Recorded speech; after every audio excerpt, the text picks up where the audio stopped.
আমি সরোবর থেকে জল নিয়ে এক্ষুনি তোমার কাছে ফিরে আসব।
সরোবরে আমরা যখন যাই জল ভরতে,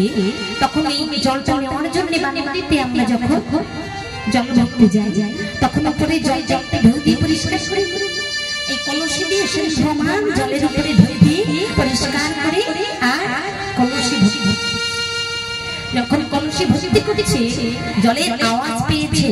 বৃক্ষ পরে বসে আছে রাজা দশরথ আর সমুদ্র এই আওয়াজ যখন দশরথের কানে গেল ডাক দিয়ে বলছে সমুদ্র মহারাজ আমি যা শুনছি মানে আমি যা শুনছি তুমি কি তাই শুনতে পাচ্ছ মহারাজ কিছুটা শব্দ হচ্ছে মনে হয় আর এই রাত্রকালে মনে হয় সারা ঘরে এসে জল জল করছে তাহলে আমাদের যে উদ্দেশ্যে আমরা এসেছিলাম আমাদের উদ্দেশ্য সফল হতে চলেছে তাই না মা সমুদ্র বলে মহারাজ একটা কথা বলি আপনাকে আমরা কিন্তু অন্ধকারে কিছু দেখতে পাচ্ছি না তবে সত্যকে আমরা শুনতে পাচ্ছি এই সত্য অনুসরণ করে আমি একটি মানুষ যে সত্য করছে সে যেন পালিয়ে না যেতে পারে দেখো রাজা দশরথ মনে মনে ভাবলো কিন্তু মৃগ জলপান করছে কিন্তু এসেছে কি সরকারে আমাকে এসেছে সিন্ধু এসেছে অন্ধ মুনির পুত্র সিন্ধু সে পিতার পিতা সরসুন্নি ওই সরোবরে জল ভরে এসেছে রাজা দশরথ ধর্মকে সর্বভূতি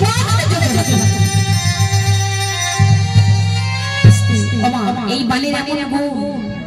সৃষ্টিকর্তা ব্রহ্মা ব্রহ্মার কাছে গিয়ে যদি কেউ আশ্রয় চায় বিপদমুক্ত হতে যায় তার শরণাগত হয় ব্রহ্মা রক্ষা করতে পারবে না এই বালির গুণ রাজা দশরথ যখন ধর্মকে সর্বভূতি ধারণ করে এই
বলো